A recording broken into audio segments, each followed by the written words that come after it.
So just how barbaric were the Vikings way back in the olden days? Well, on top of some punishing acts that I'm not even allowed to talk about, they were big on ordeals by fire, banishing, rodeos, and more. Question for y'all, what do you associate with the term Viking punishment? Let me know in the comments and let's see if you're right. So if you were a Norseman and somebody insulted your wife, what sort of legal penalty could you have expected the offending party to suffer from? Why, punishment at your own hand, of course. A common method of formal dispute resolution was a duel, called a holmgang.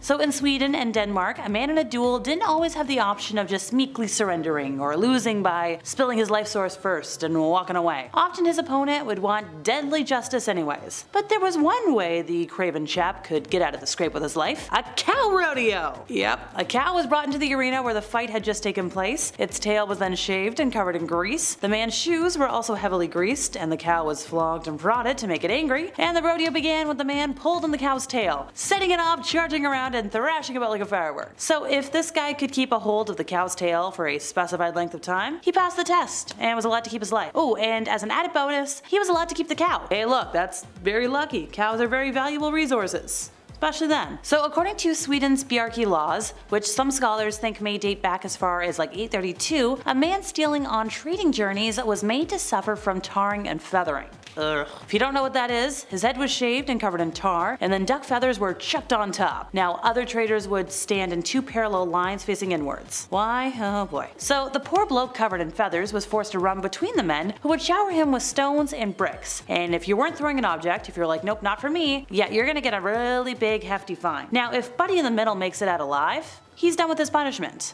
But 9 times out of 10, that was it for him. Another method of punishment in later Viking times, which spread alongside Scandinavia's conversion to Christianity, was the ominously named Ordeal. Now this could be a trial by drowning, eating, or fire. Now if the prisoner survived the punishment, it was taken to mean that God had judged them innocent and intervened to save them. If it resulted in death, well, the deceased was considered guilty and therefore got their just desserts. Specifically, ordeals by fire involved a prisoner undergoing some sort of extremely painful exposure to heat. They might be asked to, I don't know, plunge their hands into a vat of boiling water or oil, walk across hot coals, or carry a red hot iron for a certain number of steps. Expert tip: if you time travel and you wind up with this situation, they're like, okay, pick one. Go with walking across hot coals. It's the safest. You'll survive. Just move really fast and you're good. Alrighty, so way back when, thralls, otherwise known as slaves on Viking lands, were either captives taken in war, domestic criminals, or people working off a debt. And they were hugely important commodities to the Viking economy, with a network stretching from Ireland all the way to Russia. Now thrall work was often used as a penalty for a variety of domestic offenses. A woman convicted of theft, for example, could be forced to be the thrall of her victim. To be a Viking and to be forced into this service for a debt or crime was by no means a light punishment, by the way. You had virtually no rights, and your master could harm you with no consequences to them. Now if a male thrall refused to work for his creditor, and no other solution was found at a general meeting, the master was allowed to maim the thrall on his upper or lower body, or just simply kill him. Now also, living conditions weren't great. You would typically share living space with domestic animals and livestock. Now if you were serving a highborn master, well, your punishment's never gonna end. Your master's gonna need somebody to wait on them in the afterlife, so more often than not they had 1 or 2 thralls buried with them. In parts of Viking Eastern Europe, one custom was for an aging woman, known as the Angel of Death, to kill the master's thrall girls. How would this be done? Well, inside a makeshift tent at the funeral site, a couple of men would throttle the girl, while the old woman would thrust a dagger into her heart, and then you'd, well, take the victim to be buried with her boss. No peace even in death. So overall, in Viking societies, punishment was often dependent on status. Thralls, like I just mentioned, were punished more harshly than freemen, but if you carried out a robbery at your master's command, then your master's actually gonna get in trouble, so thank goodness. Now, various forms of body modification were used from time to time and place to place, as a means of severe punishment. A famed Danish king of England from 1016 to 1035 enacted quite the grim law that died with him. It stipulated that a woman committing adultery must lose her nose and ears, and if you're a dude, yeah, you're just gonna get chastised. No biggie. The Grey Goose laws of early Iceland asserted that a thrall who'd kill their master and then try to run away was to have their arms and legs cut off. You were allowed to live, you just had to spend the rest of your days crawling about everywhere to serve as a warning sign to everybody else. Now if a crime was serious enough to warrant the death penalty, then odds are you lost your head. One extremely gruesome method of Viking execution is the stuff of legend, said to be a unique form of punishment reserved as a vengeance by sons on their father's killers. Now this is the dreaded BLOOD eagle, or fluid red eagle.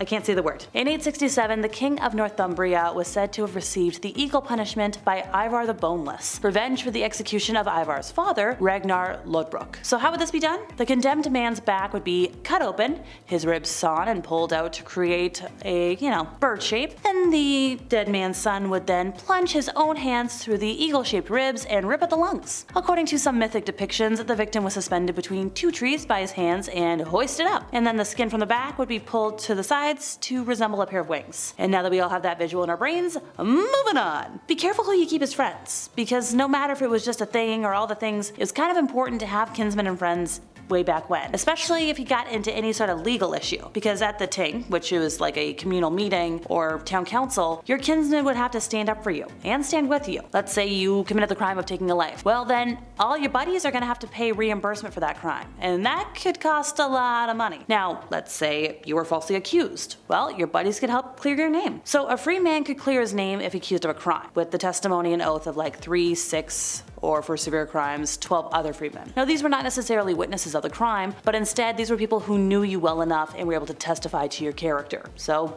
modern day witnesses. Okay, let's picture this folks. You're trailing along a busy road, somebody comes riding past you, you jump out of the way, you land in a mud puddle, and you're kind of enraged, so you yell after being like, "Watch where you're riding, you stupid coward." Well, now you're in trouble. So the guy turns his horse around and declares that he will see you at the next gathering, and he summons everybody else on the road to be his witnesses. So this is kind of a bad thing. Because way back when, if you insulted somebody or spoke of them in a way that could be interpreted as negative, and it doesn't matter like they're there or like if it's worth it, they're entitled to compensation. And also like the truth, it's not gonna help you here. Even if they are a bad person, doesn't matter. You've wounded their reputation by speaking like that. And way back when, your reputation was everything. It was your insurance, your way of making a living, your way of proving who you are and your worth. It's how you gained good employment and made friends. And your reputation didn't just reflect on you, it reflected on your entire family. Not just your descendants or your parents or your grandparents, but like also your cousins, your second cousins, your third cousins. If you grew up in a small town, you know what I'm talking about. By insulting one man, you effectively insulted 20 people. So way back when, in the Viking times, if you taunted somebody or called them names, you've hurt their reputation. Even if what you said was technically true,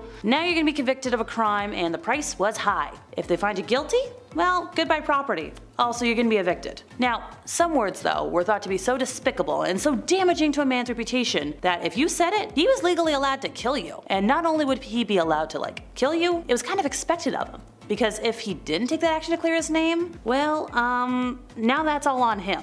Egg on his face. Because yeah, he would be ruining his own reputation for not striking down hard enough. So what was this word? It was knighting. So if you do call me that, that means I either get to kill you for it, or I get to challenge you to single combat to kill you and get all of your property and your goods, if I win. Which, let's be real, I'm not gonna win. So if you were skilled at fighting way back when, single combat known as holmgang was probably the easiest way to ascend the ladder of society and get rich. Now, this sort of stuff was banned during the Christian period. But we do have hints and pieces that tell folks that like single combats did happen across Scandinavia and there were rituals and laws regulating them, which differed a bit from place to place. According to heathen law from Sweden, you could challenge somebody if they had insulted you with one of the deadly insults that I mentioned a moment ago. But if the person did not come to meet you and fight, you could call them that really bad name 3 times in return, because that was much, much worse than anything he could have said about you. Now, if you both show up, then you set a date and you both go off to prepare. Now, if you're not capable of fighting, you could designate somebody else to fight for you. And a specific area would be designated for the fight. It could be like a small island, a fenced area, maybe,